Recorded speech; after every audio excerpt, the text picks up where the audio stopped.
Back to clean news UP. चलिए देखते हैं उत्तर प्रदेश की 25 फटाफट बड़ी खबरों को। इससे पहले आप न्यूज को कहां से देख रहे हैं हमें कमेंट में बताना बिल्कुल ना भूलें। साथ ही हमारे फेसबुक पेज को भी फॉलो करें। फेसबुक पेज का लिंक डिस्क्रिप्शन में दिया गया है। गोरखपुर औद्योगिक गलियारे को मिलेगी निर्बाध बिजली। 27 करोड़ खर्च कर 132 केवी का उपकेंद्र बनवाएगा गीडा। गोरखपुर लेके एक्सप्रेसवे के दोनों ओर विकसित होने वाले औद्योगिक गलियारे में निर्बाध रूप से बिजली की आपूर्ति होगी। गीडा के सहयोग से बिजली निगम यहां 132 केवी पारेषण उपकेंद्र स्थापित करेगा। नरकटहा में करीब 5 एकड़ जमीन बिजली निगम को दी जाएगी। इस पर आने वाला 27 करोड़ रुपए का खर्च भी गीडा वहन करेगा। गीडा द्वारा औद्योगिक गलियारे को तेजी से विकसित किया जा रहा है। इसी क्षेत्र में प्लास्टिक पार्क की स्थापना की जा रही है, जहां 92 औद्योगिक इकाइयां स्थापित होंगी और बड़े पैमाने पर लोगों को रोजगार मिलेगा। मुख्यमंत्री योगी ने की ग्लोबल इन्वेस्टर समिट की घोषणा। बोले, दुनिया भर के निवेशकों का स्वागत है। उत्तर प्रदेश को देश के विकास का ग्रोथ इंजन बनाने के संकल्प के साथ मुख्यमंत्री योगी आदित्यनाथ ने Uttar Pradesh global investor summit 2023 के आयोजन की औपचारिक घोषणा की है। मंगलवार को नई दिल्ली स्थित सुषमा स्वराज प्रवासी भारतीय भवन में आयोजित एक भव्य कर्टेन रेजर सेरेमनी में राष्ट्रीय अंतर्राष्ट्रीय औद्योगिक जगत के अनेक प्रतिष्ठित जनों, औद्योगिक संगठनों के प्रतिनिधियों, सार्वजनिक क्षेत्र की अनेक कंपनीज के प्रतिनिधियों आदि की गरिमामयी उपस्थिति में मुख्यमंत्री ने दुनिया भर के औद्योगिक निवेशकों को उत्तर प्रदेश में निवेश के लिए आमंत्रित किया। मुख्यमंत्री योगी के पत्र पर केंद्र की यूपी को सौगात। पीएम आवास के लिए 10,000 करोड़ स्वीकृत किए। मुख्यमंत्री योगी आदित्यनाथ के पत्र पर केंद्र सरकार ने उत्तर प्रदेश में 8 लाख ग्रामीण आवास बनाने के लिए 10,000 करोड़ रुपए की राशि स्वीकृत की है। ये आवास प्रधानमंत्री आवास योजना ग्रामीण के तहत बनाए जाएंगे। सभी आवास मार्च 2024 तक पूरे हो जाएंगे। इस योजना के द्वारा प्रदेश में अभी तक 26 लाख आवास दिए जा चुके हैं। 18 राजकीय व एडेड कॉलेजेस को कराना होगा नेक मूल्यांकन। लखनऊ विश्वविद्यालय को नेक A++ ग्रेड मिलने के बाद अब राजकीय और अनुदानित कॉलेजेस में नेक मूल्यांकन कराने की तैयारी शुरू हो चुकी है। इस सत्र में क्षेत्रीय उच्च शिक्षा अधिकारी लखनऊ कार्यालय के अंतर्गत 18 राजकीय व एडेड कॉलेजेस को नेक मूल्यांकन कराना होगा। इस सूची में राजधानी के नेताजी सुभाष चंद्र बोस राजकीय महिला कॉलेज, महाराजा बिजली पासी राजकीय कॉलेज, KKC शामिल है। UP global investor summit 2023 curtain raiser समारोह में सीएम योगी आदित्यनाथ बोले, यूपी में करिश्मा करने की क्षमता। मुख्यमंत्री योगी आदित्यनाथ ने उत्तर प्रदेश को बड़ी अर्थव्यवस्था को तैयार करने के लिए क्षमतावान प्रदेश बताया है। नई दिल्ली में मंगलवार को यूपी ग्लोबल इन्वेस्टर समिट 2023 के कर्टन रेजर समारोह में सीएम योगी आदित्यनाथ ने साफ कहा कि उत्तर प्रदेश में अब बड़ा करिश्मा करने की क्षमता है। यूपी बोर्ड के स्कूल्स में गणित और विज्ञान विषय को रोचक बनाएंगे सुपर मास्टर। उत्तर प्रदेश माध्यमिक शिक्षा परिषद के सरकारी और सहायता प्राप्त माध्यमिक स्कूल्स में गणित और विज्ञान की पढ़ाई रोचक ढंग से विद्यार्थियों को कराने के लिए 100 सुपर मास्टर तैनात किए जाएंगे। ये स्टेट रिसोर्स पर्सन जिलों में शिक्षकों को बेहतर ढंग से पढ़ाई कराने के लिए नए नए टिप्स व तकनीकी का प्रयोग करना सिखाएंगे। अगले शैक्षिक सत्र से माध्यमिक स्कूल्स में प्रत्येक विषय की पाठ्य योजना तैयार करने को शिक्षक संदर्शिका भी बनेगी। यूपी के सभी जिलों में बनेगा डेटा सेंटर। यूपी के हर जिले में view now infotech company data centre के लिए इंफ्रास्ट्रक्चर विकसित करेगी। इसके लिए औद्योगिक विकास आयुक्त अरविंद कुमार और कंपनी के MD सुखविंदर सिंह खरौर ने 13,500 करोड़ रुपए के MOU पर हस्ताक्षर किए। इस मौके पर मुख्य सचिव दुर्गा शंकर मिश्र ने कहा कि यूपी तेजी से ग्लोबल डेटा सेंटर ऑपरेटर्स के लिए पसंदीदा निवेश गंतव्य के रूप में उभर रहा है। राज्य सरकार सभी जिलों में डेटा सेंटर स्थापित करने की दिशा में कार्य कर रही है। MOU हस्ताक्षर के बाद राज्य में एज डेटा सेंटर का दुनिया का सबसे बड़ा नेटवर्क स्थापित होगा। कानपुर फर्टिलाइजर को प्रदूषण फैलाने पर नोटिस। उत्तर प्रदेश प्रदूषण नियंत्रण बोर्ड ने पनकी स्थित कानपुर फर्टिलाइजर को प्रदूषण फैलाने के आरोप में नोटिस जारी किया है। यह भी आरोप है कि इस खाद कारखाने में वायु और जल प्रदूषण की रोकथाम के पर्याप्त इंतजाम नहीं। बोर्ड ने चेतावनी भी दी है कि जवाब समय से न दिया गया तो संचालन बंद कराकर बिजली पानी काटने की कार्रवाई की जाएगी। सितंबर में प्रदूषण नियंत्रण बोर्ड के क्षेत्रीय अधिकारी अमित मिश्रा ने प्लांट का निरीक्षण किया था। उनकी रिपोर्ट के बाद लखनऊ मुख्यालय ने नोटिस जारी कर दिया है। DAP के लिए किसानों की लगी कतार। बरदर क्षेत्र के साधन सहकारी समिति पसिका गोदाम पर मंगलवार को क्षेत्रीय किसान डीएपी खाद के लिए लंबी कतार में लगे गए। काफी इंतजार के बाद उन्हें खाद नसीब हुई। यहां पर काफी समय से डीएपी नहीं थी। किसान समिति का चक्कर लगा रहे थे। डीएपी के अभाव में गेहूं की बुआई नहीं हो पा रही थी, जिसे लेकर परेशान थे। पसिका में सोमवार की रात 400 बोरी डीएपी पहुंची। जानकारी होने पर किसान सुबह में ही समिति पर पहुंच गए। समिति के सचिव के पहुंचने से पहले ही डीएपी के लिए किसानों की लंबी लाइन लग गई। छावनी स्ट्रीट पोल स्टैंड निर्माण पर स्थानीय लोगों ने उठाए सवाल। आगरा छावनी में पुरानी एवं बंद पड़ी स्ट्रीट एलईडी लाइट्स को बदलने का कार्य शुरू हो गया है। वहीं सदर से गुजर रहे ग्वालियर हाईवे पर नए पोल और लाइट्स भी लगाई जा रही हैं, जिस पर स्थानीय लोगों ने सवाल खड़े कर दिए। स्ट्रीट पोल स्टैंड में गोलमाल का आरोप लगाया है।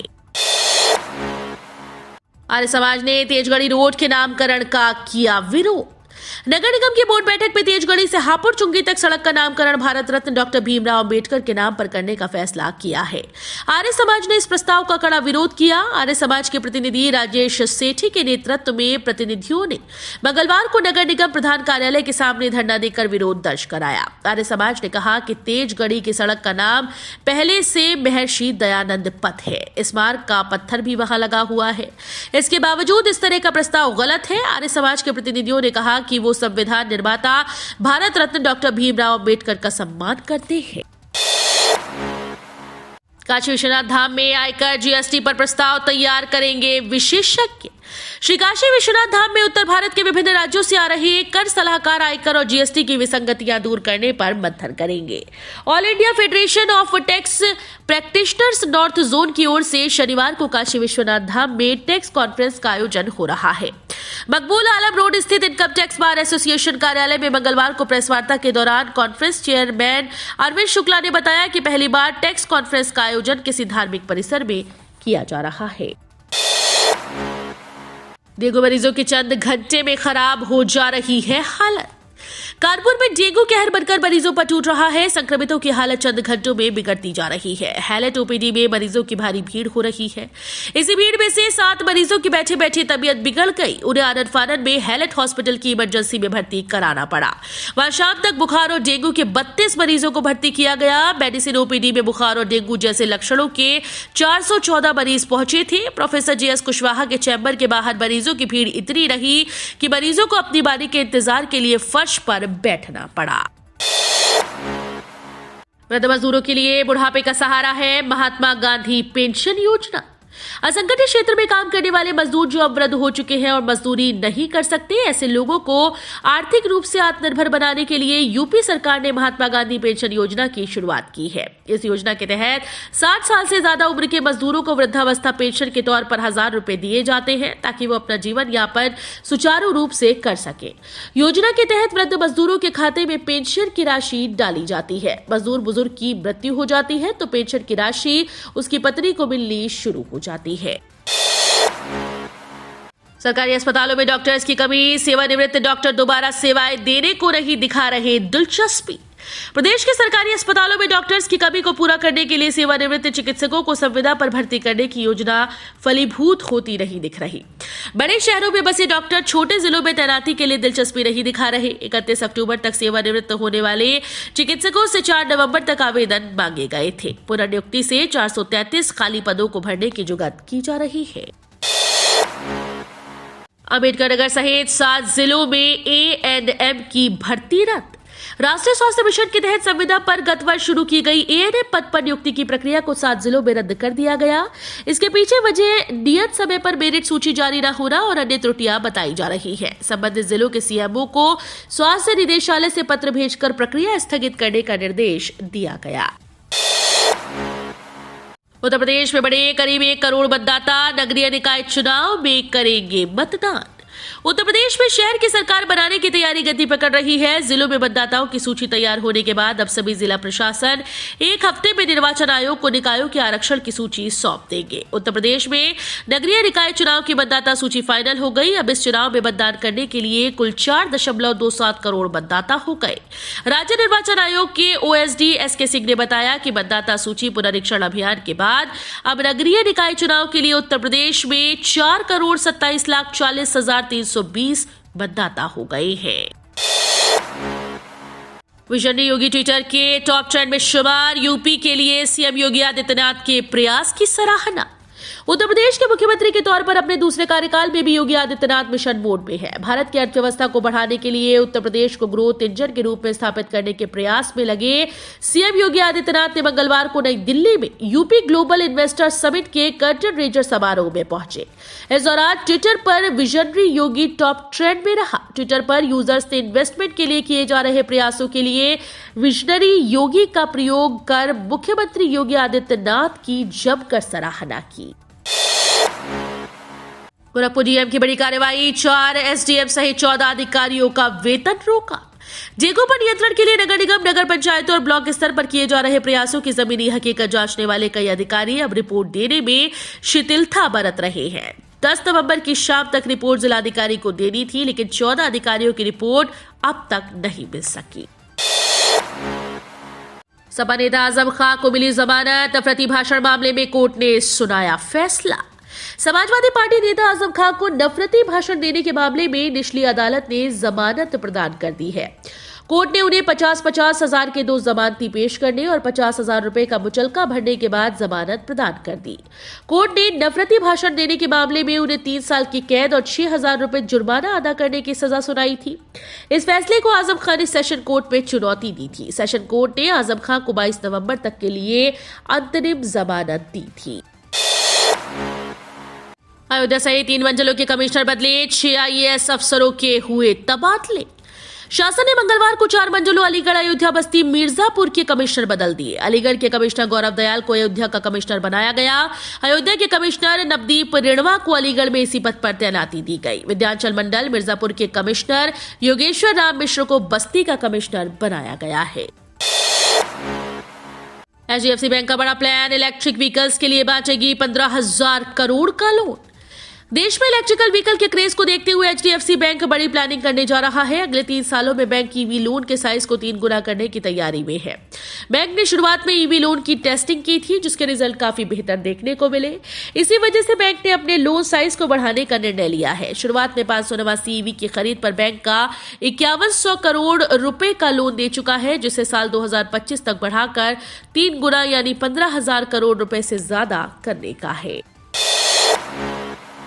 भारत न्यूजीलैंड तीसरा T20 डीएलएस के तहत टाई। टीम इंडिया ने 1-0 से सीरीज अपने नाम की। न्यूजीलैंड के कप्तान टिम साउदी ने टॉस जीतकर पहले बल्लेबाजी करने का फैसला किया। न्यूजीलैंड की पारी 19.4 ओवर में 160 रन पर सिमट गई। जवाब में भारत ने 9 ओवर में 4 विकेट पर 75 रन बना लिए थे। तभी बारिश ने खलल डाला। डीएलएस पार स्कोर के तहत भारत ने जरूरी 75 रन बना लिए। ऐसे में अंपायर ने मैच को खत्म करने का फैसला लिया और मैच को टाई घोषित कर दिया गया। यूपी रोडवेज में परिचालकों की भारी कमी। गोरखपुर में खड़ी हुई 100 बसेस। कई रूट्स पर बंद हुई बस सेवा। परिवहन निगम की बसेस से गांव और कस्बे को शहर से जोड़ने की योजना पर वाद चढ़ने से पहले ही धराशायी हो रही है। गांव और कस्बे की कौन कहे, शहरों में भी बसें कम पड़ गई। परिचालकों के अभाव में मरम्मत के बाद भी करीब 100 बसें डिपो में खड़ी हैं। रोडवेज को ना परिचालक मिल रहे हैं और ना ही बस सड़क पर मिल पा रही है। ये तब है जब परिवहन निगम मकर संक्रांति पर्व पर 650 अतिरिक्त बसों को संचालित करने की तैयारी कर रहा है। निगम के बेड़े में बसों की संख्या बढ़ाने व डग्गाबारी पर पूरी तरह से अंकुश लगाने की लगातार कवायद चल रही है। सर्वोदय व एकलव्य स्कूल्स के स्टूडेंट्स का भविष्य संवारेगा टीसीएस। प्रतियोगिता परीक्षाओं की होगी तैयारी। सूचना प्रौद्योगिकी क्षेत्र की प्रमुख कंपनी टाटा कंसल्टेंसी सर्विसेज अब उत्तर प्रदेश समाज कल्याण विभाग के द्वारा संचालित 105 जयप्रकाश नारायण सर्वोदय विद्यालय और एकलव्य विद्यालयों के छात्र छात्राओं का बौद्धिक विकास कर उनका भविष्य संवारेगा। इसके लिए टीसीएस व समाज कल्याण विभाग ने मंगलवार को सहमति पत्र पर हस्ताक्षर किए। दोनों के बीच 18 माह काम करने पर सहमति बन गई है। तो ये थी आज की 25 फटाफट बड़ी खबरें। अगर आपको न्यूज पसंद आई हो तो वीडियो को लाइक और शेयर जरूर करें। धन्यवाद।